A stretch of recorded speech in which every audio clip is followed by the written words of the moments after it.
All right, welcome to the Section YY podcast. On behalf of Nice, my name is Harb. Vols had a big game, huge matchup in Athens, Georgia this weekend. College game day was there. Um, the kid hit the field goal for $800,000 on game day. Uh, we'll Really? we'll start off on a lighter note. So he kicked for it was for 400 grand for him and a girl.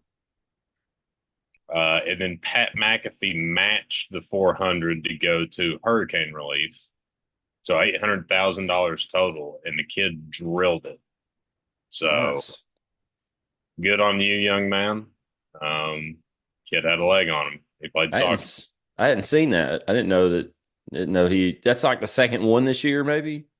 I think it was second, but he absolutely drilled it. And it was electric, I'll be honest. Uh, but back to more Who, important let me topic. ask you about game day real quick. Who did Cody Rhodes pick? Because I didn't get to watch any of it yesterday. I know he probably picked Georgia. Georgia. He's from Georgia. That's why he brought out a custom Georgia WWE Championship, which Pat McAfee cut a promo because somebody called it a belt, and he was pretty much like, "No, it's championship," and he cut a whole promo. It was good. It was good. I'll be honest. Um, but to recap, Tennessee falls to Georgia 31-17. Vols were up 10 to nothing after the first quarter. Get outscored 31-7 after that. I watched from my backyard. Niece watched from the stands in Sanford Stadium. Um, I'm sure we both have our opinions from different perspectives. Niece, let's start off with this. How was your overall experience in Athens, Georgia?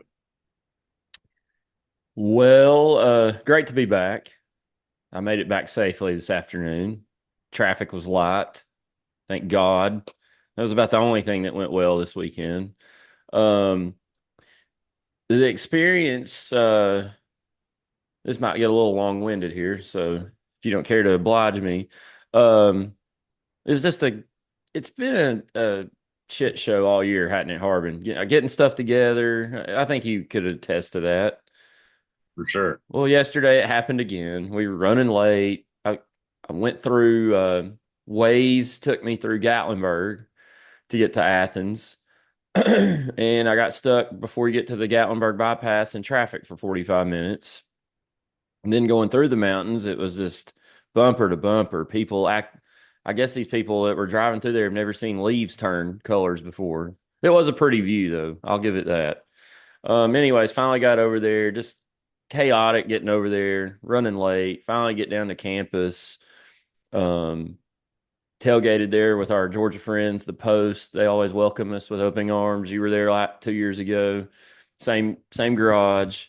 Um, just walking to the stadium. I mean, there was some Georgia fans that were like, "Oh, take it easy on us today." You could feel like they weren't very confident, but that still didn't stop them from running that mouth, which they did all pregame. But my ticket didn't work to get in the gate. I had to go down to the UT gate, meet with UT officials. They couldn't find the ticket. Apparently, it was in someone else's name. There was a UT fan there that said I could come in with him because he had an extra ticket and his buddy was passed out drunk at the tailgate, so he couldn't come.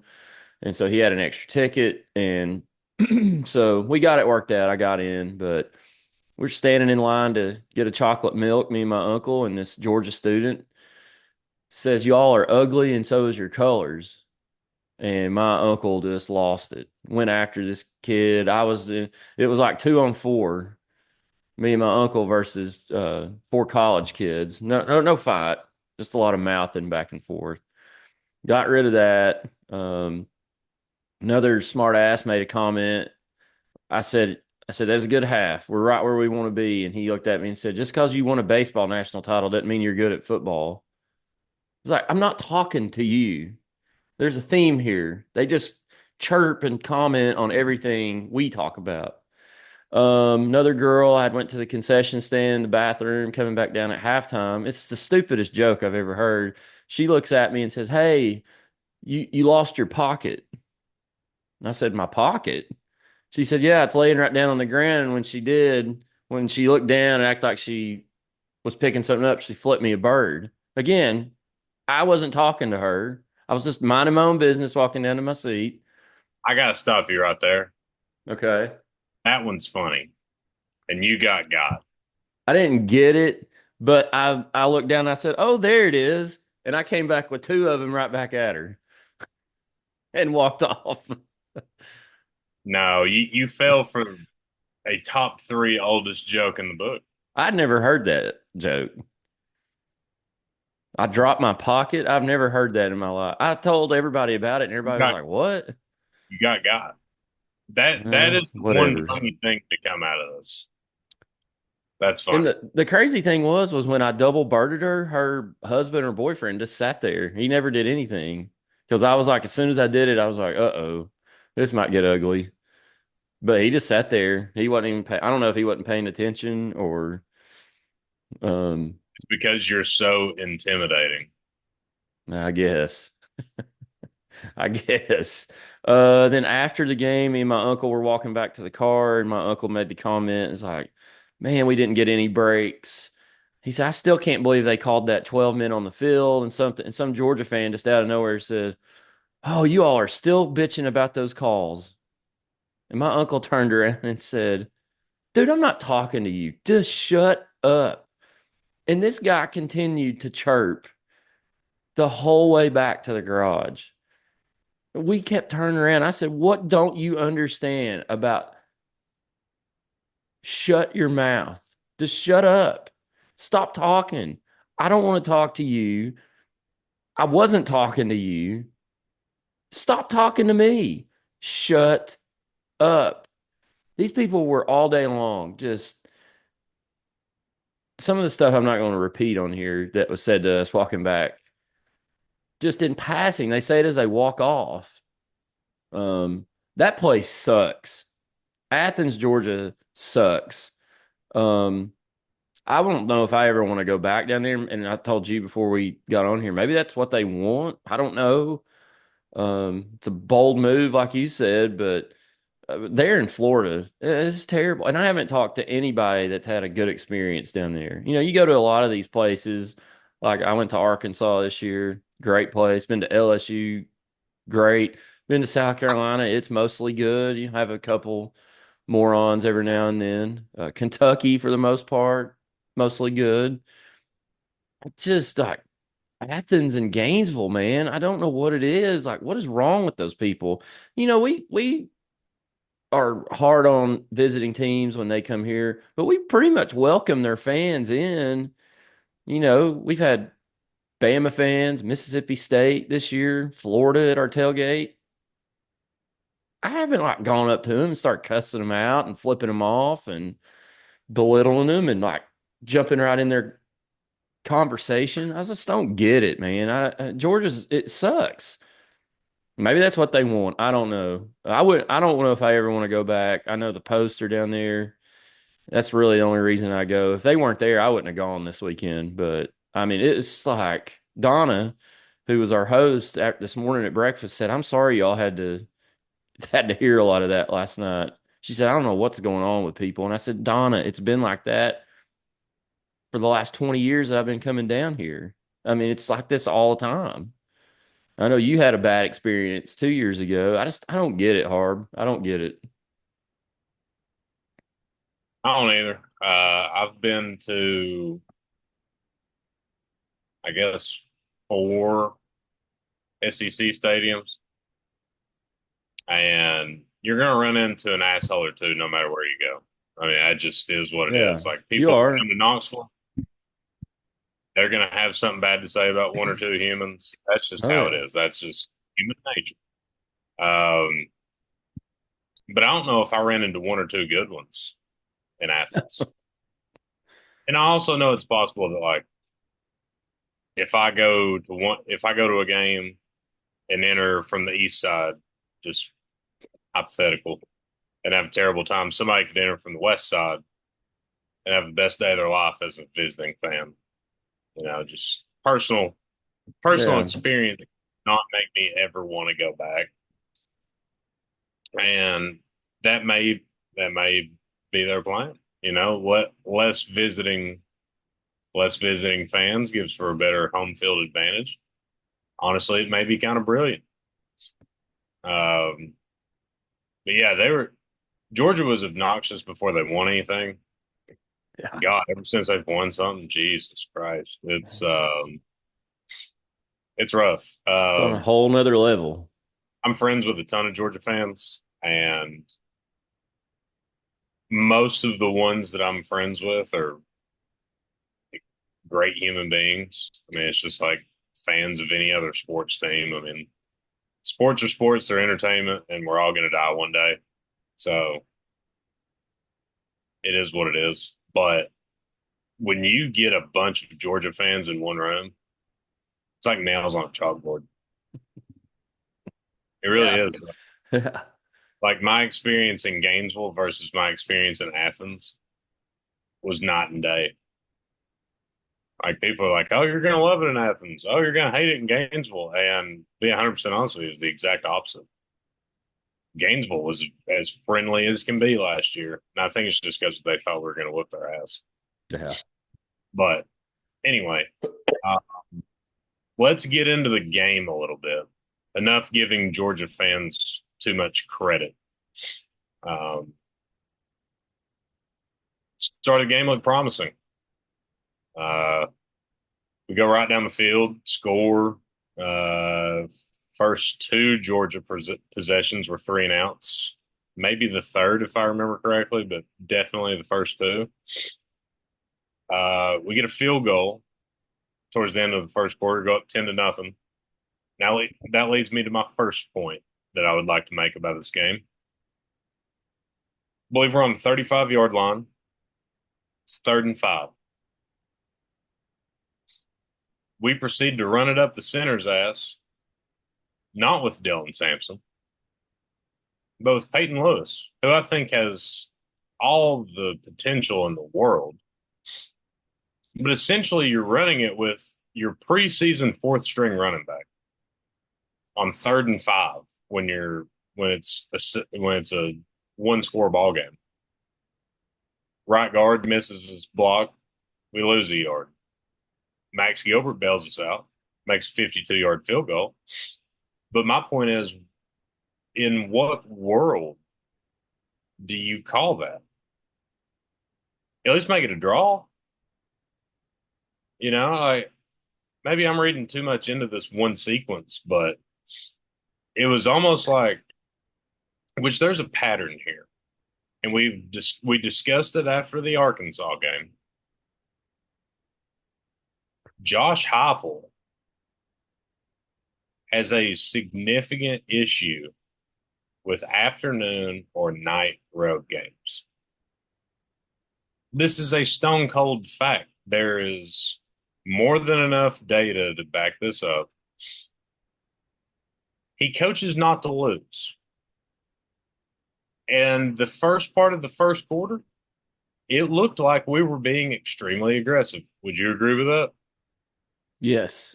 And we were playing with confidence on both sides of the ball. But then into the first quarter, we have the ball up 7-0. You're into a 3rd and 5, which, by the way, at the time of that play, we were 5 for 5 on third downs already in the first quarter. And you run a you just run it straight up center's ass, lose a yard or two. But you kick the field goal, go up 10-0. Great, boom, wonderful, awesome start to the game.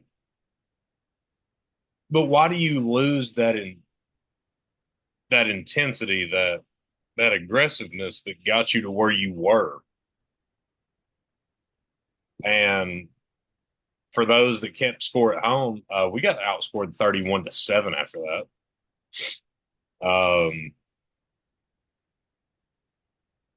I don't know. It like the last three quarters of the game, there was very minimal aggressiveness on offense and defense.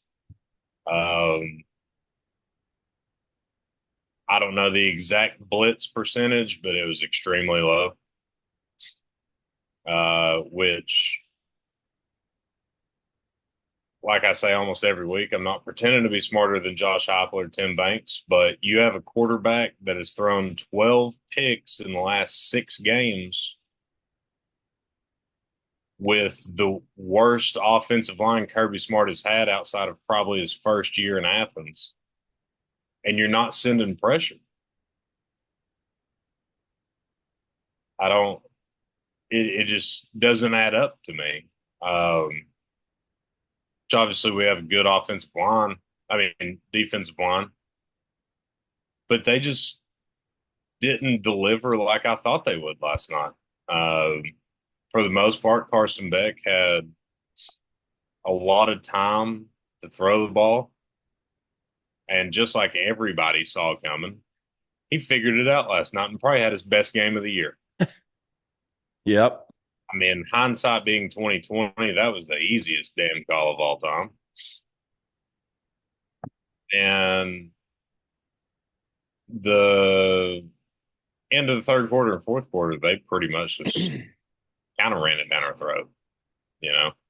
And another thing, we didn't guard a tight end all night.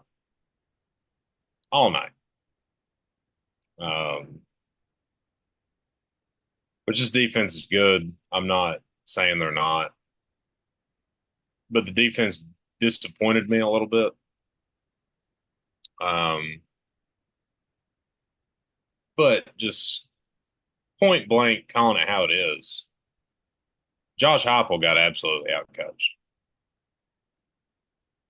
Just is what it is. I don't want to say that out loud, but it's true. Um, and people like if you log on to Facebook in the last 48 hours, people are wanting to blame the refs,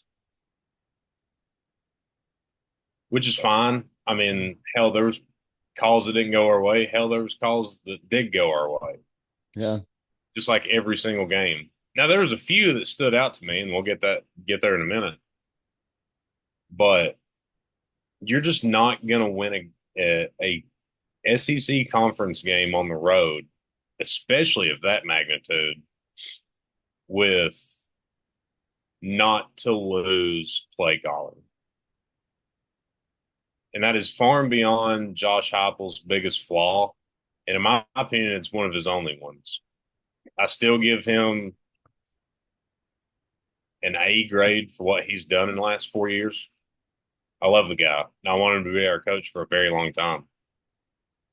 But at the same time, we're not going to get to the level that we want to be at and the level that we think we're capable of being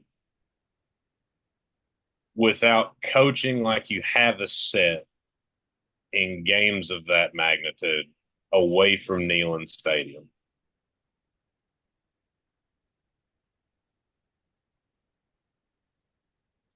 What do you think? I agree. I thought we came out, played really well. I think overall, compared to 2 years ago and how we've played on the road at other places, I thought they were way more poised than they had been in the past.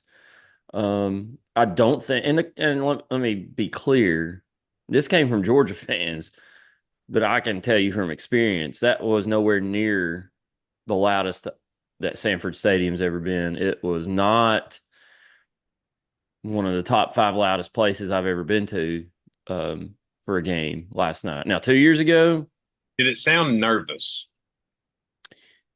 uh, yeah, there was Or a lot of frustration from the people around me, especially, they Georgia came out and went three and out, punted.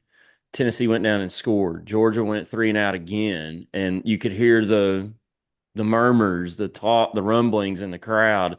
The guy behind me was just giving Mike Bobo down the road. What are we doing? A comment came out about like, somebody get rid of that Cavender twin. Get her out of here. And so there was a lot of that. I mean, that was a serious comment. They were like, get that Cavendish twin out of here. So there's a lot of that going on. And so they were, I felt like I kind of looked at my uncle. I said, I think they're on the ropes here. Like, if we could deliver a knockout blow here, we might have, like, the crowd's not into it. They're already down coming in. Um, and we just never could. We went up 10-0. And even on the drive, we went up 10-0. The play you referenced was one actually on the punt return. I thought that could have been taken to the house, but we missed a block on the kicker or some player that prevented that from happening. I mean, that could have been, there was a couple chances for some body blows there early on. I'm not saying we would have won the game if we went up 14-0, but it would have made the game significantly different. But we were up 10-0, and then Georgia goes right down and scores fairly easily in the second quarter. And from there on out, like, our defense just it couldn't stop anything. I mean, we got them off the field a couple times, but Georgia stretched the game out. They only had 4 possessions in the second half. And, we didn't play all that poorly on offense. We couldn't finish drives. Um, and you're right. I've said this about Josh Heupel. I got on Twitter last night and was complaining about it. Day Vol, I said, are we ever going to beat Georgia in Athens again? And Day said that, well, they haven't lost in Athens in 5 years. And I understand that, but we haven't, besides a Hail Mary in 2016, we've not beat them since 2006 down there. So, yeah, that's frustrating. But you're right about Heupel. There was I think we were down 24-17 driving. We had it fourth and, what was it, like 4th and 2, and we had a false start and pushed it back to like 4th and 6, and he punted the ball. And they've done that all year long. They'll punt it, put it on the defense's shoulders. But it was clear as day, our defense, we weren't getting pressure on Carson Beck. We let him sit back there and play 7-on-7 all night. The only reason he had a stain on his uniform was where he slid from running. Um, but we punted it, pinned them back at the 8-yard line, and they went 92 yards to put the game away. Our defensive line wasn't getting any pressure on him all night long, and that was exposing our secondary, which has been good this year. But I think the defensive line and the pressure from the front sevens covered up a lot of the deficiencies in that secondary. It didn't last night, but you gave Carson Beck 4, 5, 6 seconds to throw. I mean, any good quarterback's going to look good. I mean, what was he? 25 of 40 for I lost it here, Harbin. Sorry. 25 of 40 last night for 347 yards. Georgia only rushed the ball for 106 yards. So Tennessee beat them in the rushing game, but besides the point. Um, I don't know.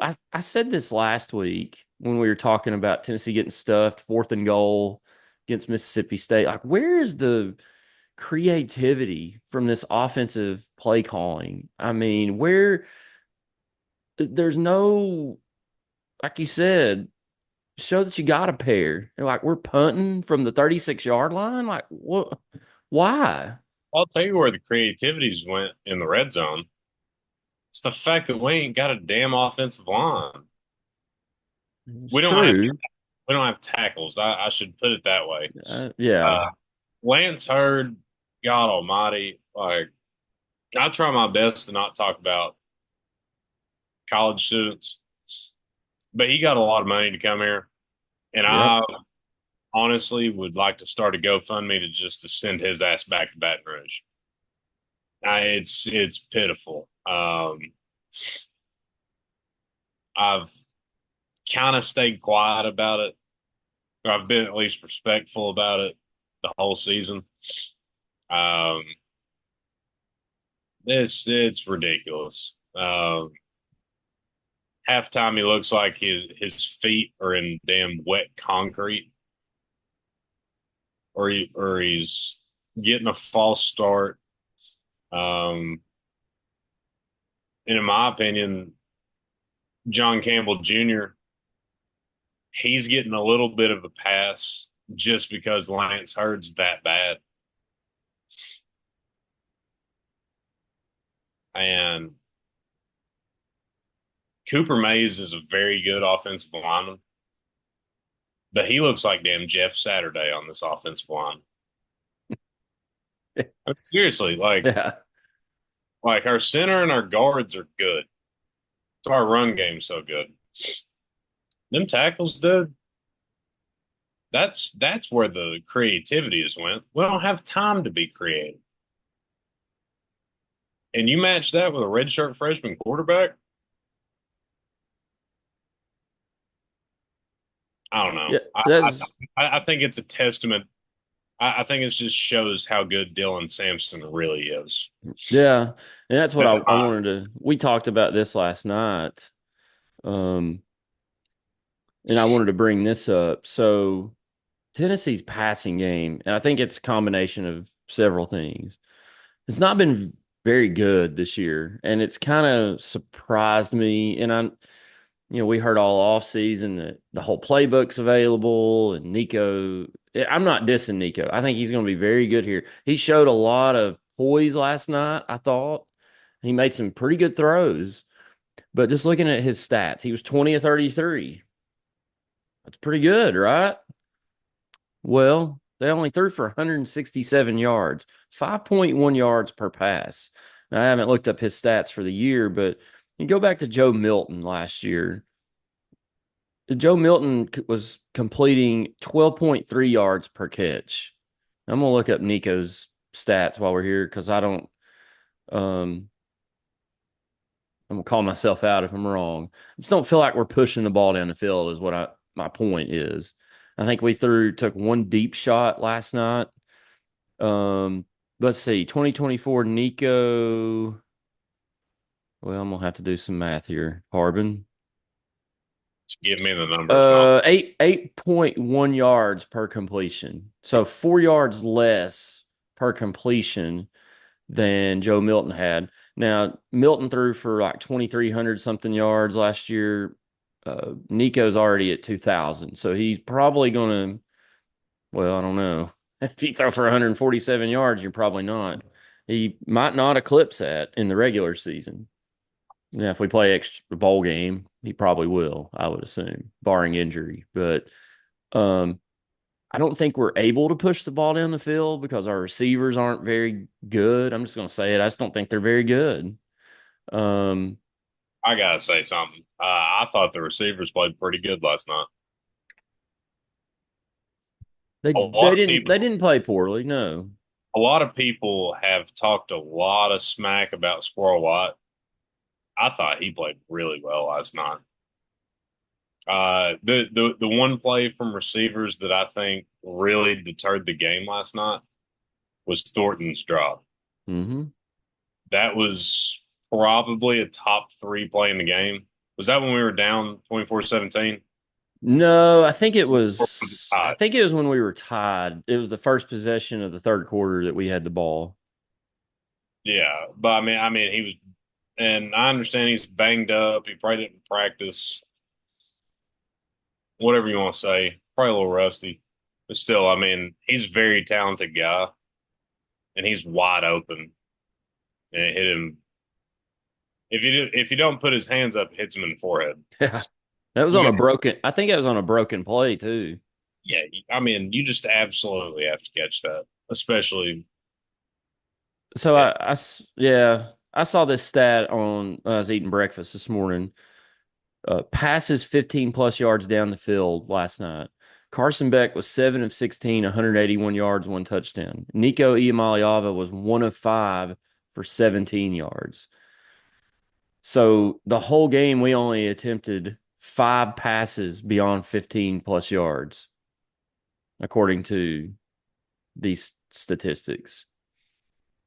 That's what I'm talking about. Like everything's underneath. And I know Georgia was playing zone. They're trying to keep everything underneath, but it's such a grind right now for this offense. I mean, Dylan Sampson played really well again, 19 carries, 101 yards, a touchdown. Thought Peyton Lewis came in, 6 carries, 30 yards.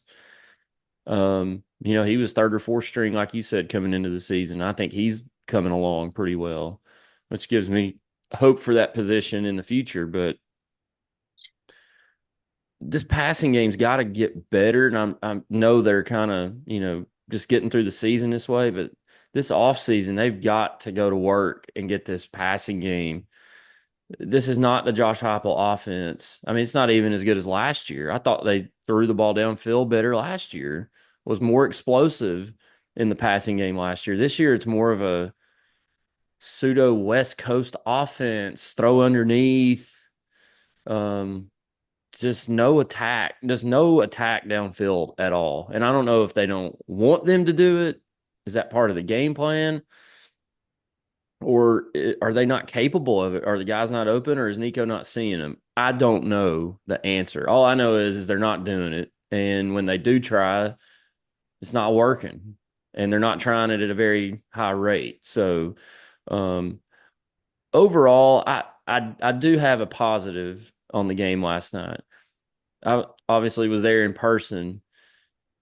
It is clear to me now that we have closed the gap as far as talent goes with Georgia, with Alabama.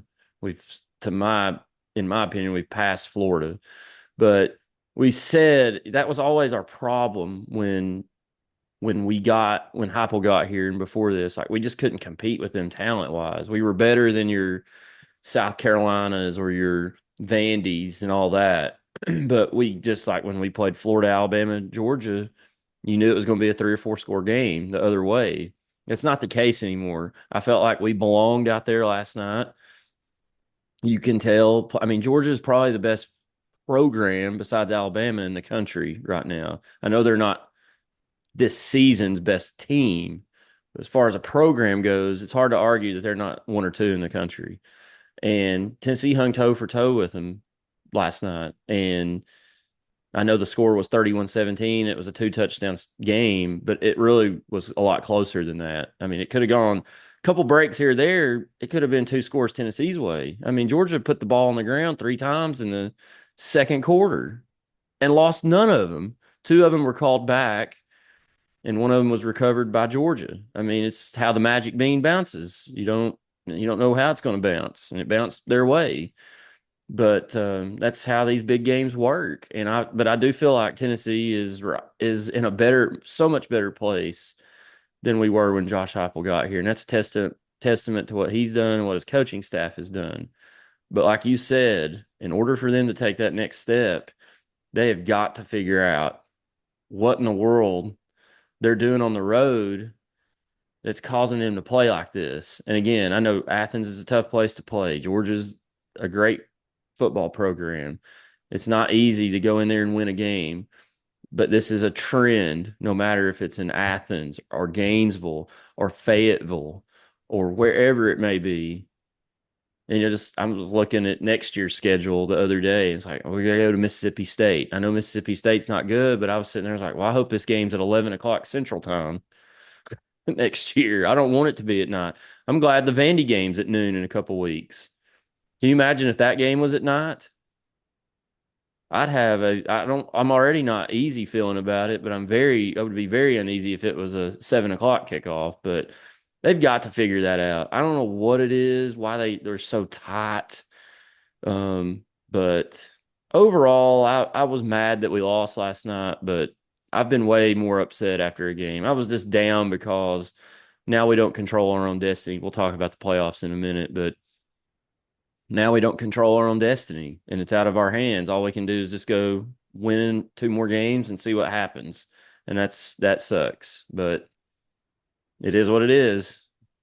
You just got to tighten your bootstraps up, Harbin, and go back to work because the season's not over. No, it's not.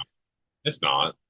and analytics says it's not over, but it's. I'm sure those fellas woke up in a tough spot or feeling a little bit down this morning.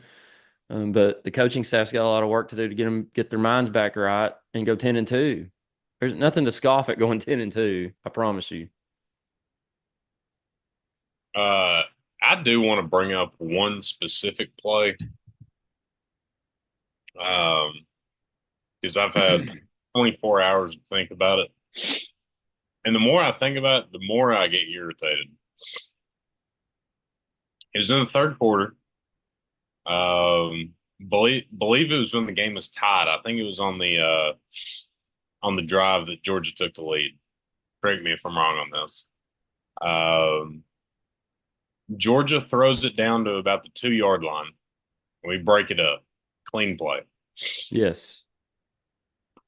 All of a sudden, the play's under review. There's no laundry on the field, at least from my knowledge. They're reviewing the play, and we're all trying to figure out, like, why are they reviewing this play? Well, they come out and say, after further review, the 12th man didn't get off the field in time. And I have a couple reasons, or a few reasons, why it baffles me even now. I'm not being a homer, I'm just being honest. One, Georgia substituted on that play. Yes. So that means that the opposing team is supposed to have time to substitute. Hmm. Granted, I think it was number 51. He was taking his sweet time getting off the field. Which they do every game. Right. But hindsight, hustle your ass up. Like, let's go. Now, before he even got out of the hash mark, the official got out from behind the center, which I haven't seen that either. Especially in kneeling. Hell, they wait until they're already sitting down with a damn coat wrapped around their shoulders. Um, Also, there was not a flag thrown on the field, and I've never once seen a play get reviewed to call a penalty that they didn't So call. they can review 12 men on the field without a penalty. They can do that. That was correct. How they interpreted the rule on the field was incorrect. You're and I was confused in the stadium about this because I kept saying, "Oh, well, they subbed and gave him a chance." But when I looked up, all I saw was a player running off and the referee was out. So I thought he had subbed on late, but after going back and watching it, they subbed and he was just trotting off the field, which I listened to the VolQuest podcast coming home today. They are coached to do that. And you've seen it all year long. They jog and not even jog, it's more of a trot off the field. And they're doing that on purpose, trying to get the offense caught in a position where they either get a delay a game or they have to call timeout. And that's what they were doing. But the referees never leave that Yeah, quickly. And apparently Herb Street said, "Oh, well, they tell them pregame they got 3 seconds." Well, why have they never enforced it all year long? Why last night was that started? I don't know. There's a lot of odd, and I'm not blaming the referees for, I mean, there was some pretty poor officiating calls last night and blunders. Um, but that was just bad. And Donna, who the Georgia fan we're with, she last night looked at me and she said, this was after the game. She said, "Do you think these games are rigged sometimes?" And I said, "I don't think they're rigged, but I think these conferences sometimes, I honestly believe this, and you can call me a conspiracy theorist. I honestly think they tell these officials to err on the side of the team of what they want to happen. It's almost WWE esque to me sometimes. You see it in the NFL all the time with the Chiefs. I mean, those guys get so many breaks that when you go back and watch it, you're just like dumbfounded. Like, what are these referees doing? Um, and I know it's hard. The game is fast. There's big guys out there running around. But these guys get paid a bunch of money to referee these games. They got to be better than that. And it's just from week to week in every sport, day to day, you just don't know what you're going to get. And I guess that's part of having humans out there on the field. But that was wrong last night. That was wrong. There was the fumble and the incomplete pass. I felt like he took 2 steps and had control of the football. Boy, that review went just lightning fast. Where's that been all year? I hate these 3 or 5 minute reviews. that was And going to be the next one I brought up. yeah, Here's my question to you: if that play happens in the end zone, do they call it incomplete? No, All right, then. they absolutely do not. Yeah. And then the other one a lot of people were upset on was the fumble slash incomplete pass on the touch pass. They got that call right. It's a chicken shit rule, in my opinion. But to the rule, that call was correct because it technically is a forward pass. Hmm. So I wasn't up in arms about that one. A lot of the people that I was with were, but I'm like, no, like according to the rule, that's how it happens. And then actually, a buddy of mine was like, well, hell, I do that every play. I would never hand it off then. I was like, well, you got a good point. Um, Yeah, that's what Carter High School. I mean, seriously, especially under Presley, the last 4 years, they wouldn't run the football. They would throw it forward. It's the yeah, same thing as a run play, but it's a pass. yeah. And then the pass interference they called on that ball that was 17 feet above the receiver's head. That was right in front of us. That was awful. Yeah, that one, it was terrible. No, I do want to reiterate if every single one of these calls mentioned went our way, does the game come out differently? Maybe, probably Maybe. not. I'm not blaming the officials because a couple calls or no calls went our way as well. That's just how football works. Um, but a, but a couple of the ones we mentioned were absolutely egregious, and the timing of them didn't help us at all. Um, but we can't talk about zebras because this shit happens every primetime road game we play. It just is what it is. Do I think that's just what we are? No. Which I do realize that I may sound insane in the literal term, but I just don't see that continuing when Heupel has his quote unquote ideal roster. Um, in a weird way, it felt like he felt like we were kind of outman. But at the same time, that doesn't make sense because we're obviously have more talent than Arkansas. And we did the same shit in Fayetteville. Yep. So I don't, I've tried to dissect this and I don't really have a rhyme or reason to it outside of it just really looks like he's scared to lose and not eager to win on the road. Um, and it's night and day difference when we're at Neyland Stadium. You and I see it every week. Like the Bama game, like aggressive. Uh, Offense didn't play great, but it wasn't pussyfooting around. Even the Florida game, I mean, that game was disgustingly ugly. But when pressure was on the line, what'd we do? We got aggressive. And not just on the offensive side. Correct. Correct. And if you want to compare Florida games between this year and last year, night and day difference. Mhm. Honestly, the Florida game last year and this Georgia game from this past weekend have eerily similar similarities. Uh, in that Florida game last year, we went right down the field our first possession, gunslinging, like big play after big play, went right down the field on them. I was like, oh boy, it's gonna be fun. And we didn't sniff the end zone again until the fourth quarter. Obviously, that was slightly different in the Georgia game, but the feel of the game just changed.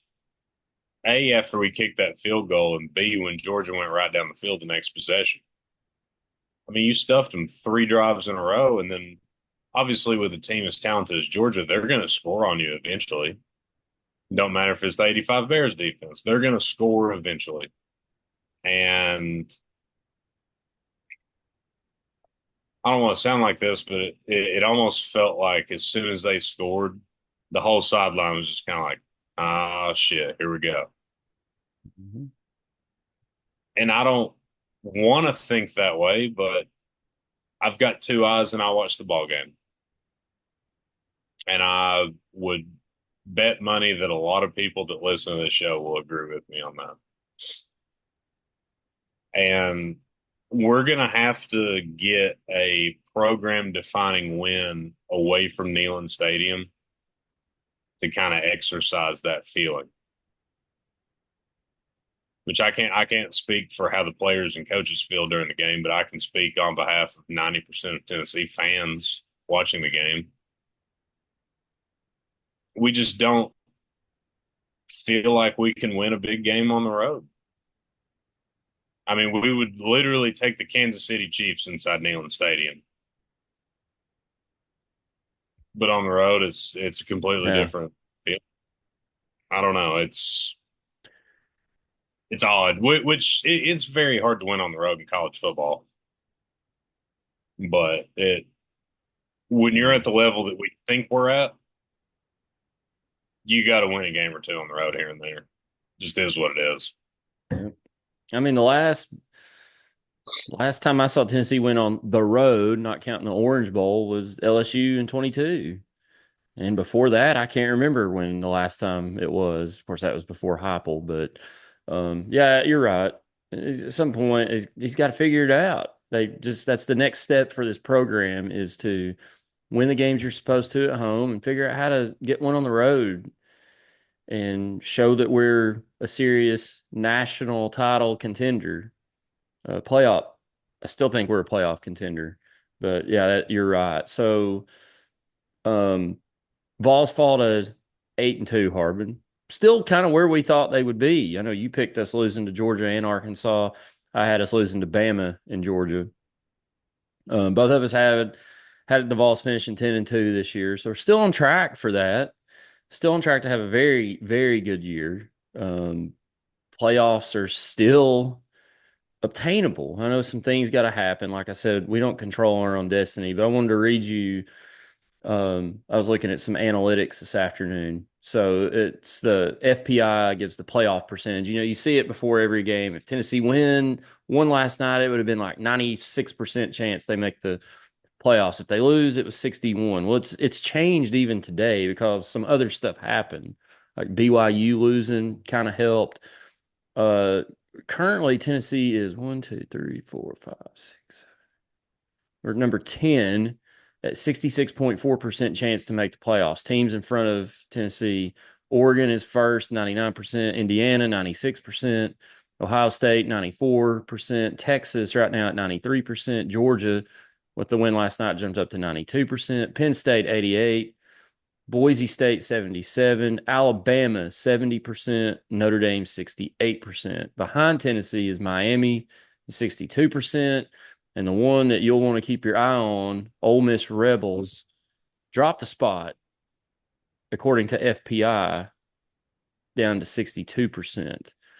Um I don't know, just talking to people this afternoon after seeing the standings last night, and I think Heather Dinich with ESPN put out her projections and predictions today that Tennessee would swap spots with Georgia, so we would be the first team out at 12. Georgia would go up to, I guess, 7, and they would have Ole Miss still in above us, which that for the life of me, I cannot figure out why they put so much value on Ole Miss. This is a discussion I didn't want to have, and we said we wouldn't hope to not have it, but we lost last night, so we have to have it.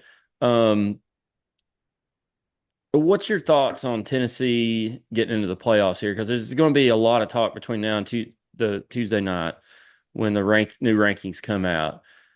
I'm being overly optimistic here that I think Tennessee is still going to be ahead of Ole Miss. I'm not too confident about that, but seeing some numbers this afternoon is giving me a little more hope. And I also looked up strength of schedule, Tennessee is number 10. According to ESPN and several other places, they're between 9 and 10 in their strength of schedule.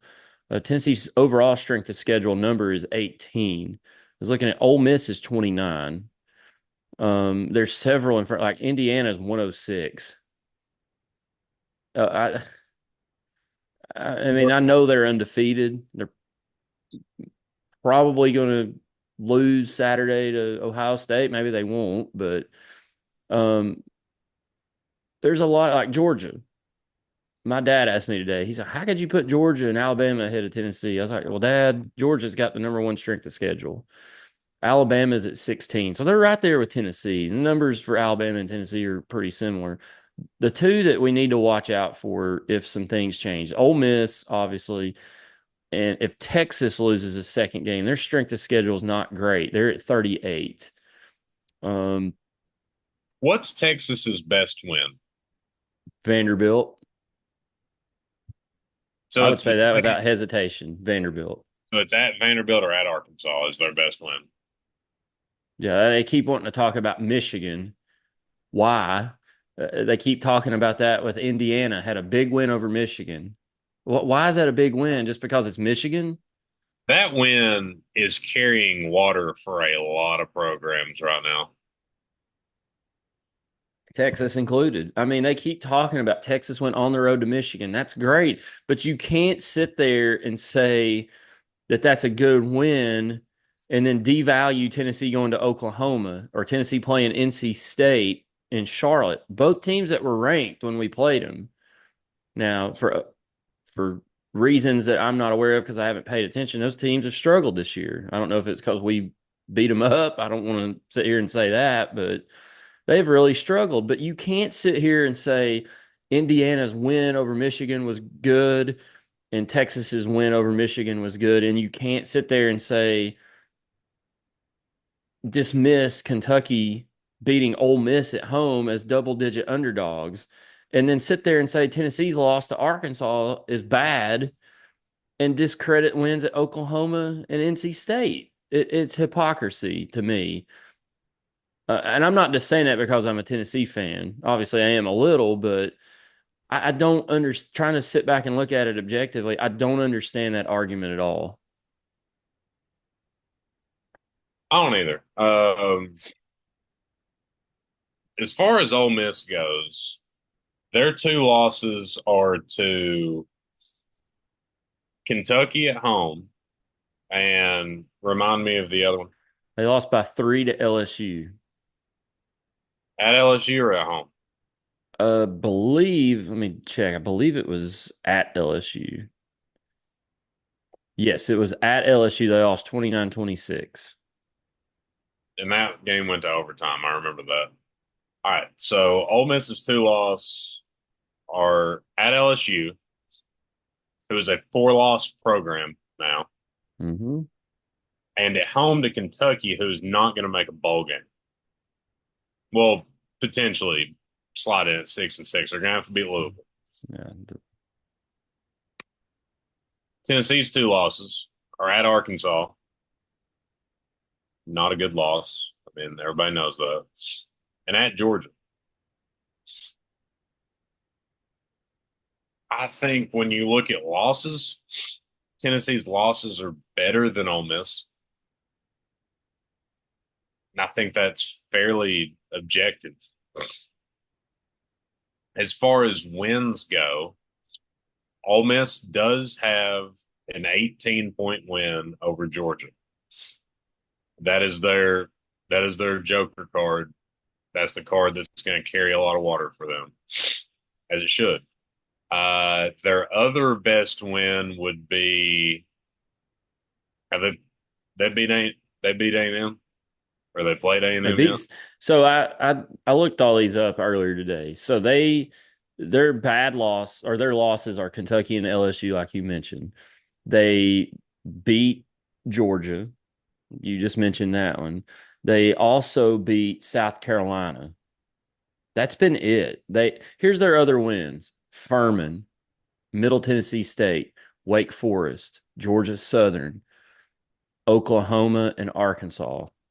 besides South Carolina and Georgia. So they're really, I would throw South Carolina in there as a good win because they're ranked. South Carolina's what now? 7-3, pretty good. So I would count that as a good win. That was at South Carolina, but it's South Carolina and Georgia. I think it comes back down to that Kentucky loss. That Kentucky loss was worse than Tennessee's loss to Arkansas, in my opinion. Not much, but it is. But devil's advocate, what is Tennessee's second best win? Is it Tennessee's Florida? second best win. Is it Florida? I'm trying to think. Let's look here. Florida's I now mean, six, I mean, Alabama is obviously the best win. right. Is Florida? Florida's now 6-4. I would say Florida's 5-5. Um, Oh, my bad. I thought that was 5-4 going into that LSU game. um, I would say probably Florida. I don't. I mean, Oklahoma is 5-5 too, so you could throw that in there. It's on the road. NC State, I don't know what are they at right now. Not good, I don't think.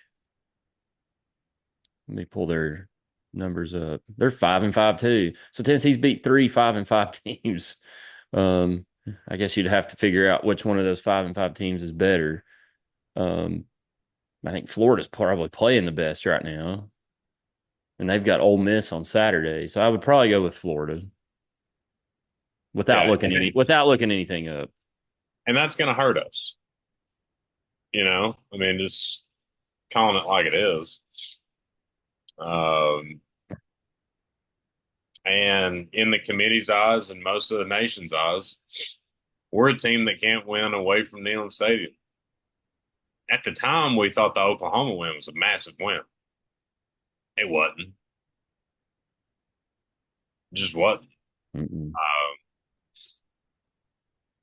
Between Oklahoma and Arkansas, I don't know who's better. Uh, that'd probably be a rock fight.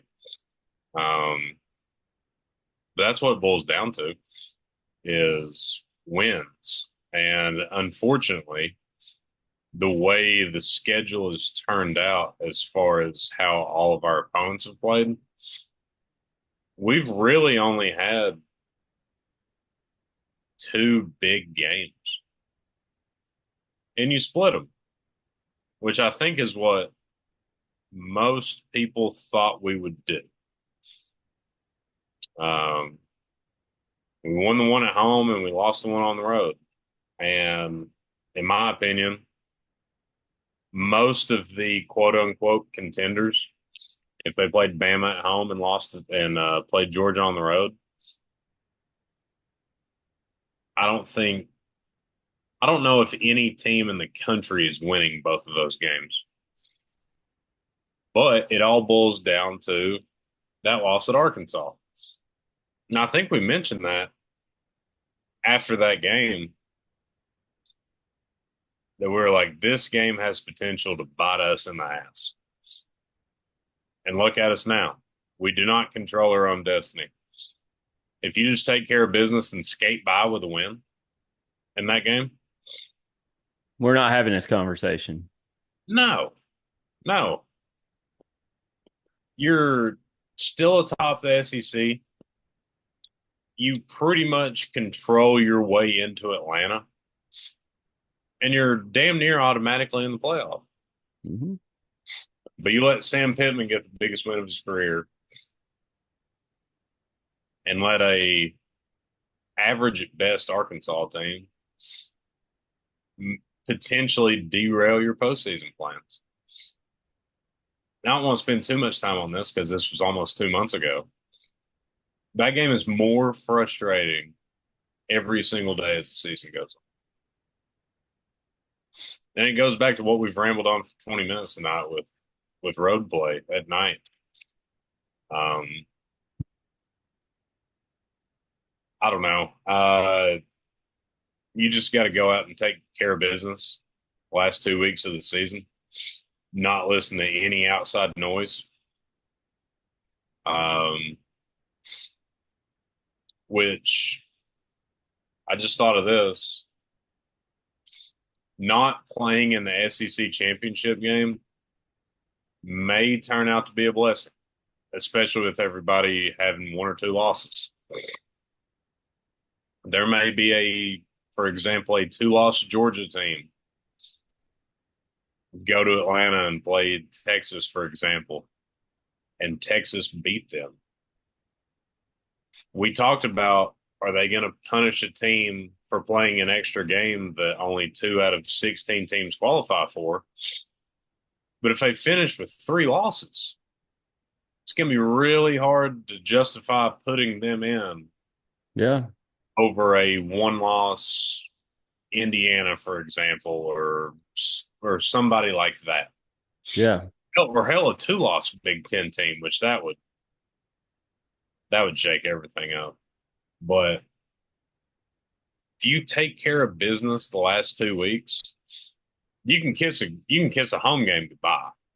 I mean, that's just not happening. But there may be an odd blessing of not playing in the conference championship game with 2 losses. Obviously, if you get to do that and you win, you get a bye and you're a top 4 seed and everything's roses. But I think there's going to be a team that feels like a lock that loses the SEC championship game and gets screwed. It, Maybe. I mean, hell, we've said it since September. This feels like 2007. I was while you were talking there, I looked up Arkansas in the FPI is number 32. Kentucky is number 46. So as of right now, our loss at Arkansas is better than, and it was on the road, is better than Ole Miss's loss to Kentucky. That could obviously change over the next couple weeks. Who does Arkansas have left? Do they still have Missouri? Oh, they got Louisiana Tech, which I would assume they would win, and then they've got Missouri to finish the season. So, Arkansas could help us out a little bit by winning a couple games here down the stretch and finish 7-5 and go to a bowl game. Obviously, move up in the power rankings, but um, it's going to be interesting, tense next couple of weeks because there's a lot. We keep saying this, a lot of football left to be played. There's a lot could happen in the next 2 weeks. Um, Georgia still, they've got UMass this weekend. They've still got Georgia Tech, who's not a pushover. I don't see Georgia Tech beating Georgia, but it's at Sanford Stadium. But who knows? Ohio State and Indiana play this week. Texas still got Texas A&M. Florida is hosting Ole Miss this weekend. I don't know. I mean, there's Alabama still got a. Where did they play Auburn at this year? I think it's at Auburn. No, it's at Alabama because last year was at Auburn.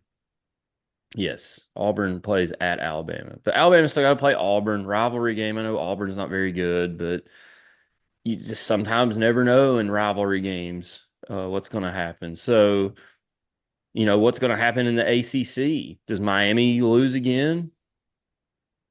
I mean, they've lost a game. BYU lost to Kansas last night, so they've got one loss.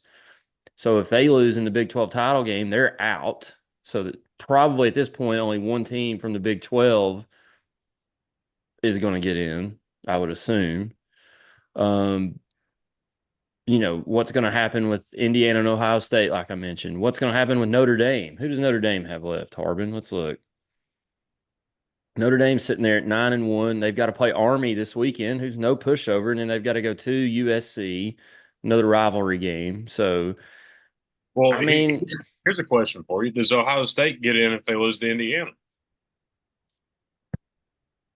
that would give them two losses. And who was their other loss? Oregon. Oregon. So they So, would they would have two top 10 losses. I would assume they would still be in. and they would not have to play in the Big Ten championship game. Correct. That, like I said, that is the potential blessing of not having to play in a conference championship game.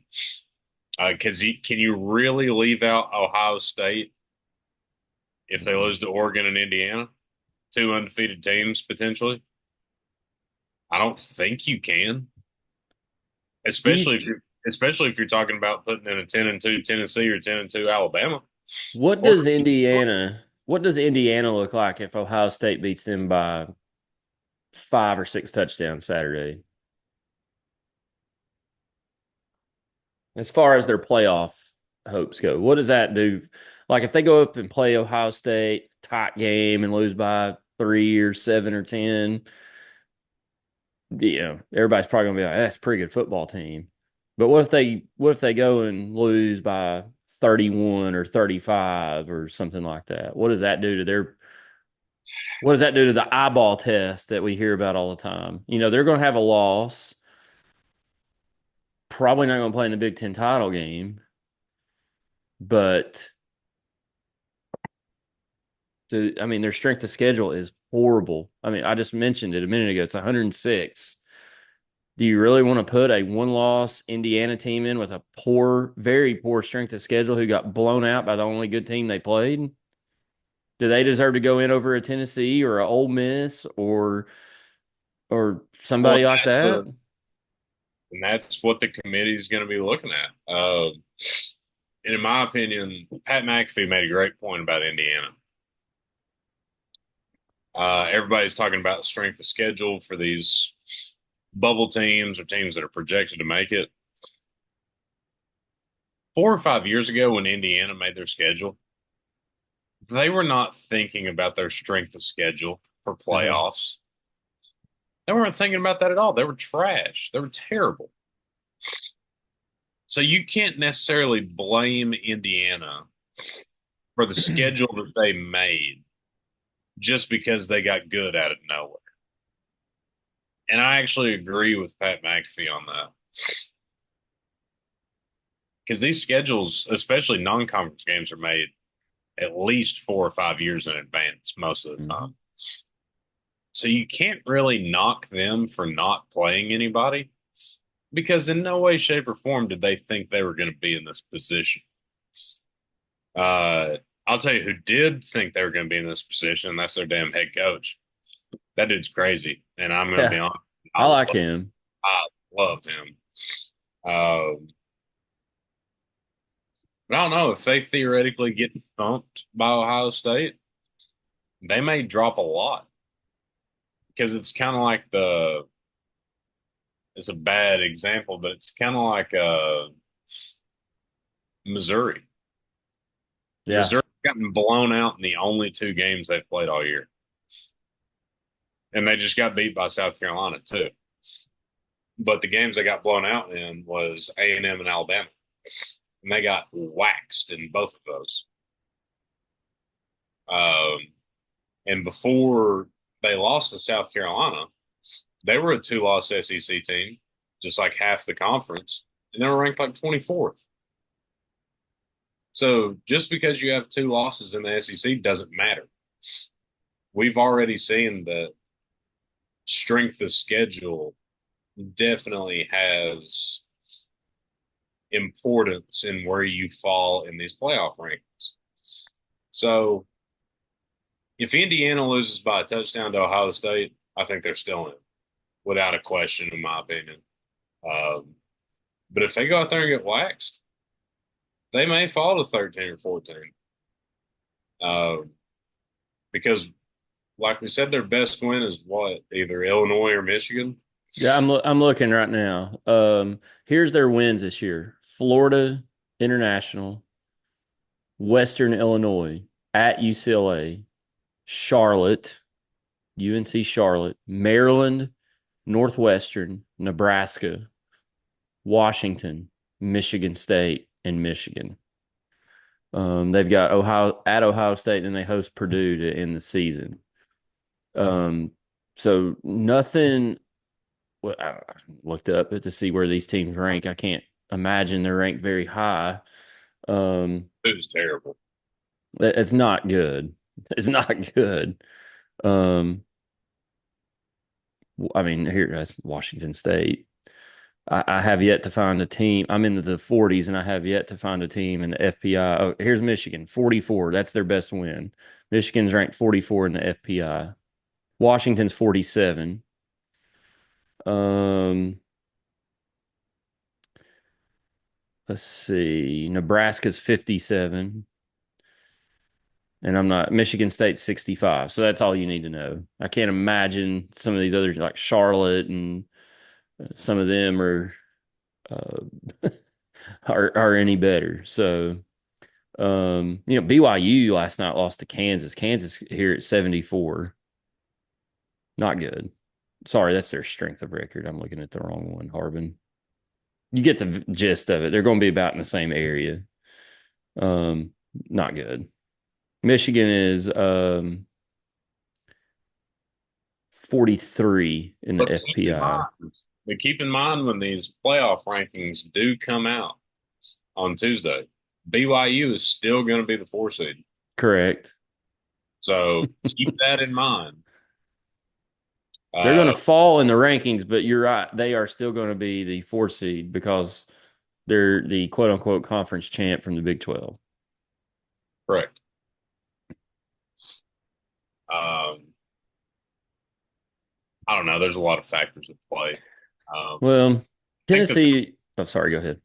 I was just going to say, I think the biggest thing that'll piss Tennessee fans off is if we miss the playoff, being just for example, the first team out and Alabama makes it. But I'm just letting you know, go ahead and prepare yourself for that because head to head clearly doesn't matter Mm. as in this module that they use, for lack of a better term, because Bama's ranked ahead of us in pretty much every single one. Yeah. And I mean, I get it. They beat Georgia. Cool. But you also lost to Vanderbilt. And you lost to us, which that's not a bad loss. I mean, we are a playoff contender. It's just I don't know, which obviously I'm going to sound like a homer here because it is in Tennessee's favor. But if teams have a very comparable resume, which I think Tennessee and Alabama have nearly identical resumes, in my opinion, the team with the head to head should get the nod. You know, Tennessee lost at Vanderbilt, which has turned out to be a pretty decent football team. Tennessee lost at Arkansas, who's okay. They could potentially go, they could potentially win 7 games, which if Tennessee wins out, I think Vandy will go 7-5 as well. Correct me if I'm wrong on that.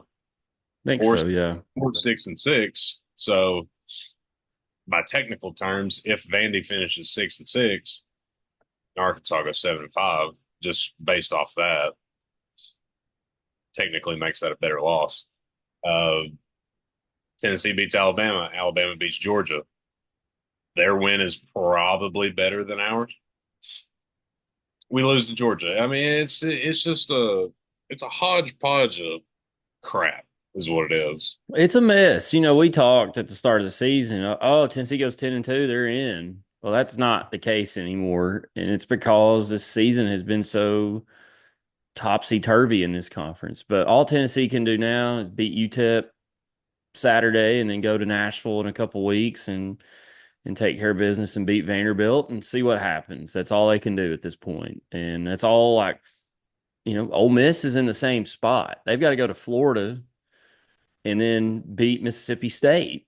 And, the Egg Bowl, the Ole Miss should win, but it's the Egg Bowl.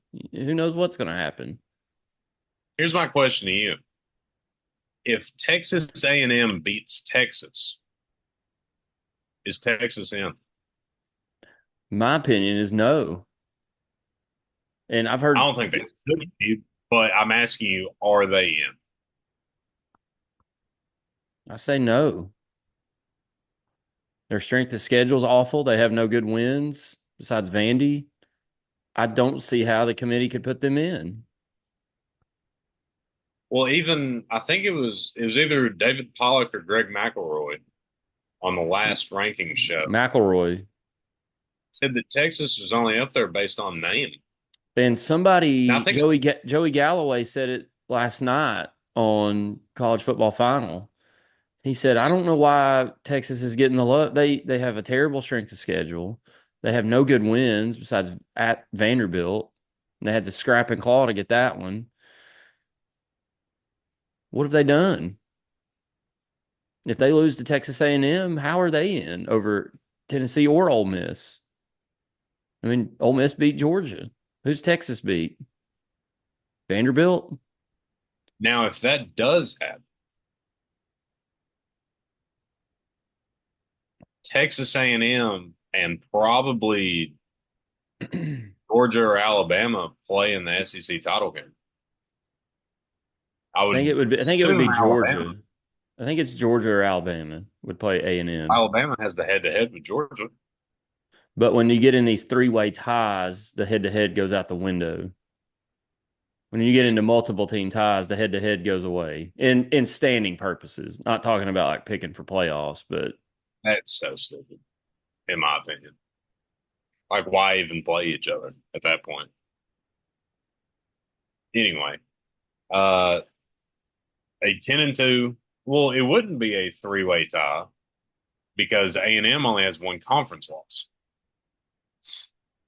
true, yeah. At that point, it'd be Alabama and Georgia, and Alabama would get in the SEC title game because they have the head-to-head over Georgia. Correct? You would still like say Texas A&M beats Texas, and everybody else like Tennessee, Ole Miss, and Georgia went out. Well, Georgia has no more SEC games, so they're done with the SEC. So you would have Alabama, Georgia, Tennessee, Ole Miss, Texas, all with two losses. Now, who gets the tiebreaker to go to Atlanta in that mess? I, I I've had this conversation at work. I think it's Alabama that gets it. I haven't looked it up. I have no idea. I think it's Bama, which, but for Greg Sankey and everybody else for the Southeastern Conference, six teams finishing at 10-2 is nightmare scenario for the conference. It's absolute nightmare. That's It's why good. he's pushing. That's why them and the Big Ten are pushing so hard to get more spots guaranteed to both conferences because this stuff is going to continue to happen. And I agree. I mean, let's just be real here. What's BYU's schedule with, say, Tennessee or Alabama's schedule? They're not 9-1 right now. I can promise you. Do they go 8-4?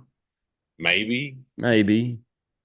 I mean, and all this is hypothetical. I don't know. It's tough, and we talked about this months ago. Within 10 years, it's going to be two conferences. It's going to be set up just like the AFC and NFC. You're going to have a playoff bracket on each side, and the winner of each side is going to play each other in a national championship game. In college football, as we know it, will be dead, and it will be NFL junior. Mhm. So just is what it is. It'll either be north and south or east and west. That's just what it's going to be. Well, Tennessee needs to beat UTEP Saturday, which I think they will, hopefully fairly easily, and then go out to Nashville and take care of business and see what happens. I don't know. I mean, we could sit here and talk about scenarios and percentages and strict the schedule all day long, but we'll see where. I guess everybody's gonna be holding their breath till Tuesday night to see where Tennessee comes in. Are they going to be the first team out? Are they going to be 10th? I don't. Does the committee say, you know what, Tennessee went on the road, played a pretty good ball game, dropping three spots? Maybe. I mean, they didn't drop very much in the AP poll and the coaches poll. They only dropped three and four spots respectively. So, um, does that continue with that? So I follow this account. I haven't seen him post yet today, but the BCS, these guys put together what the BCS standings would be like if they still used it today, and it has been eerily accurate to the playoff committee rankings. And so I need to see if they've posted anything. Um, let's see. Nope, they haven't posted anything in 5 days, so we'll wait on that. But they do a side by side simulated BCS versus college football playoff. The only place they differed, the BCS had BYU at 7, and the committee had us at 7, but the BCS had Tennessee at 6. Committee had BYU at 6. And then it differs from there on down. BCS had Alabama at 9. Committee had them at 10. It has Georgia at 10. The committee had them at 12. So it varied a little bit, but it was semi right on the dot. So I'm going to look for that tomorrow. I'll repost it on our Twitter account um, when that comes out, but we'll see where we stand. But Tennessee lost. They got to find a way to win 2 more games and go 10-2 and see what happens, Harbin. We'll see. Uh, Complete side note. I don't want to spend too much time on this. My stats professor at Carson Newman developed a portion of the BCS formula as his senior project when he was in college. That's what you Uh, said. That's cool. yeah, maybe the smartest human I've ever met in my life. He was almost too smart, if that makes sense. Um, but yeah, Dr. Ken Massey, y'all can Google him. It was called I think it was the Massey formula or what have you, but I think it consisted of like 23 or 25% of the actual BCS formula. Hmm. Interesting. I'll Yeah, have to look that up. yeah, it's pretty wild. So, let's wrap this show up. I'm tired. I had to drive back from hell. I mean Athens today, this morning. Do you have a hater and loser of the week, real quick? On the spot. Sorry, I'll go ahead and do mine if you want to wait. If you have one, you go for it. I've already said mine. Mine's Georgia fans, except excluding Mark and Donna Post. Great people. Um, Great time with those guys, with those people. Actually, the people that tailgated next to us in the garage were great. They had a table set up right next to us with a TV. I kept going over to check out the Georgia Florida score, and they're like, "Hey, you can pop a chair up here if you want to watch." I was like, "No, I just wanted to see the score every now and then." So they were cool, but overall, Georgia fans, my hater and losers of the week, they're terrible people. Like I said last week, they're a lot like Democrats, very angry. They bark at you. They call you obscenities much as it's about what Democrats do. So, especially these nuts that are shaving their head and going on sex strikes, and these people are insane, Harbin. Who you got? My hater and loser is Netflix. Hmm. Uh, for a variety of reasons. One is the 66 million households is the number that they put out. 66 million households in America that wasted 3 to 4 hours of their Friday evening watching that Jake Paul Mike Tyson fight, which our household was one of them. But Netflix, you could tell, did not test their live broadcasting or streaming before the fight because it buffered. It felt like every minute or two. It's really poor. Felt thrown together, but at the same time, they made so much money off of that. So kudos to them. But speaking on that fight, I mean, we have to because so many people watched it. I did not watch it, by the way. That fight went exactly how I thought it would, unfortunately. Mike Tyson looked 58 years old. He also looked like he was collecting a check. It was one of the most boring fights slash boxing matches I've ever watched in my life. Now, I do gotta say, the fight before that, the two girls that went, that fight was awesome. Them girls beat the hell out of each other. The referees, the officials, refs, whatever you call them in boxing, they got that decision wrong. And I learned from the announcers that the first time these two girls fought, the same exact thing happened. The girl that was champion won in unanimous decision when that's not how it should have went. That's exactly what happened the second time. But either way, that fight was awesome. The main event was the worst, probably 25 minutes of my life. That's aggressive, but it I was was gonna say that's pretty bad. no, it was just extremely. But yeah, my um, didn't look so, Netflix because they were just not ready for that many people on their app at one well, time. they better figure it out. I know they're not going to have that many people watching Raw as War in January, but they're trying to dip into the live sports thing, so they better figure it out. Did you see where uh Antonio Brown streamed? He was at the fight and put his phone up and streamed the video board at AT&T Stadium, and 6.6 million people watched it at one point from his stream.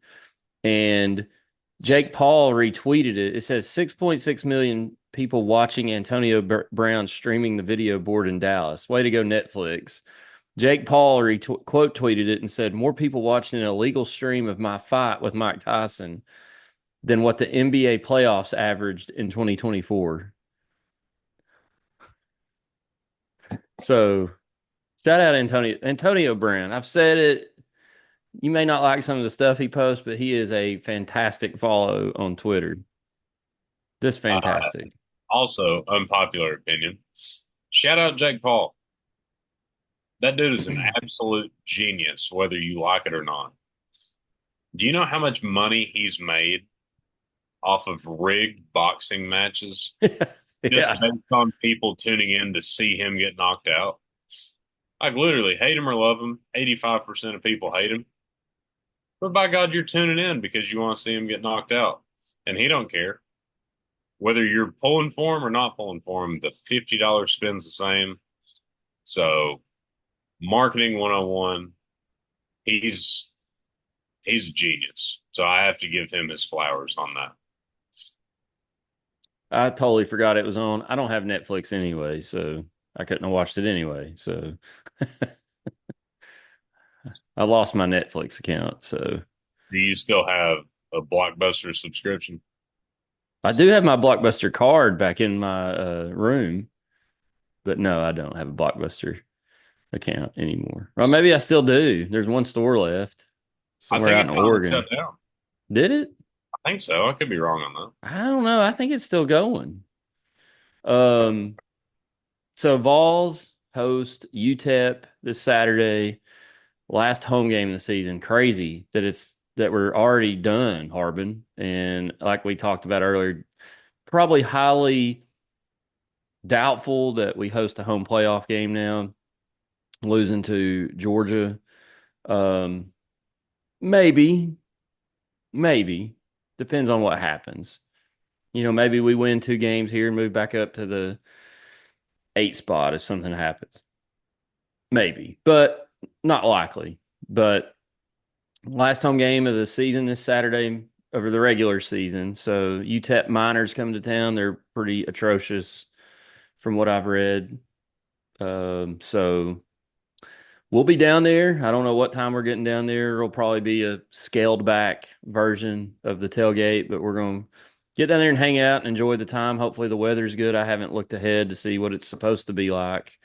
But if you're down there Saturday, come give us a shout. Last time you'll get to see us this year in that setting, maybe. So I hope to see everybody down there if you're there. And thanks for watching, listening to the show. If you're not watching us, check us out on YouTube, subscribe, like, comment, all that fun stuff. Check us out on Spotify, Apple Podcasts, anywhere you can get those. Um, Social media, we're on there, so check us out. Harbin, you going to be at the game Saturday? More than likely not, unfortunately. Hmm. Um, there's a chance, but probably not. Um, may let may let Joseph get the tickets since he didn't get to go to the Mississippi State game. Um, my buddy that came down with us. Yeah. Yeah. May let him have them. Uh, but it's up in the air at this point. But being a betting man, I would put money that I will not be there. Well, if you are there, if you're unlike Harbin and maybe going to the game, stop by and see us. Have a chocolate milk with us before we walk into Neyland Stadium. Great place, greatest place on earth. One more time in 2024, maybe.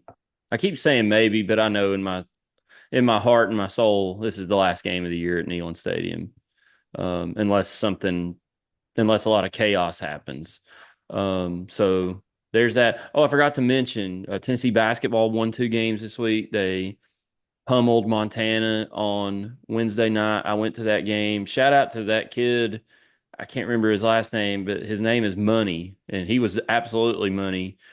He scored 30 of their 57 points. Since he had no answer for the kid, he was fantastic and great. Well, bad story, however you want to look at it, but both of his parents have passed, and his siblings are raising his younger siblings. And Tennessee fans, we catch a lot of grief, Harbin, but Tennessee fans got together, and at one point, last I saw, it was up to like 20,000 in a GoFundMe account to give to that guy to help him with his expenses and raising his brothers and sisters. But Tennessee destroyed Montana, and then they played Austin Peay this afternoon at Thompson Bowling and destroyed Austin Peay. I know they're playing Austin Peay in Montana, but they looked really efficient offensively, um, shooting the ball pretty well. I think in the second half against Montana the other night, they shot like 74% from the field. So, you know, they have some lapses here or there, but that happens in basketball. But overall, pretty good start to the season. They're on their way to the Bahamas next week. They'll play Baylor, I think, right out of the gate, and then they could play, or sorry, they play Virginia, and then they could play either Baylor or is it St. John's or somebody like that. I haven't looked ahead, so we'll talk more about it next week as we get into it. But Vols off to a 4-0 start. I think the Lady Vols are undefeated, so a lot going on there. So, Harbin, you got anything before we head out? One, here's your reminder to not overreact to November basketball off a win or a loss. It's November. The season ends in Oh, I March. got a good Hopefully, one. I hope you don't ruin it, but go ahead. the season ends in March. Hopefully, April. We got a long way to go. So don't overreact to anything good or anything bad this early in the season. Now go ahead and tell you're funny. Don't be like this female Kentucky fan that was videoed herself because her husband was at work, and she put her phone up and videoed herself toward the end of the Duke Kentucky game, and she literally was in tears that Kentucky won that game. And I think Big Mac, Big Orange Mac on Twitter said, "What, they win the national title or something?" She was literally like down on her knees crying in tears because Kentucky beat Duke in early November at a neutral site. Like Kentucky hadn't won a game in years or something. Kentucky fans, bless their hearts, Harbin. Bless their hearts. That cold November rain. That's what it is. Cold November rain up there in Kentucky. Sad. All right. I'm tired. I'm going to go take a shower, edit this video out, and get it posted online for the people. That's what we're here for, Harbin, for the people. Thank you guys for listening. We'll be back next week after the Texas El Paso game. And for Harbin, I'm Negative Nease, and we'll see you guys next week on the Section YY8 podcast.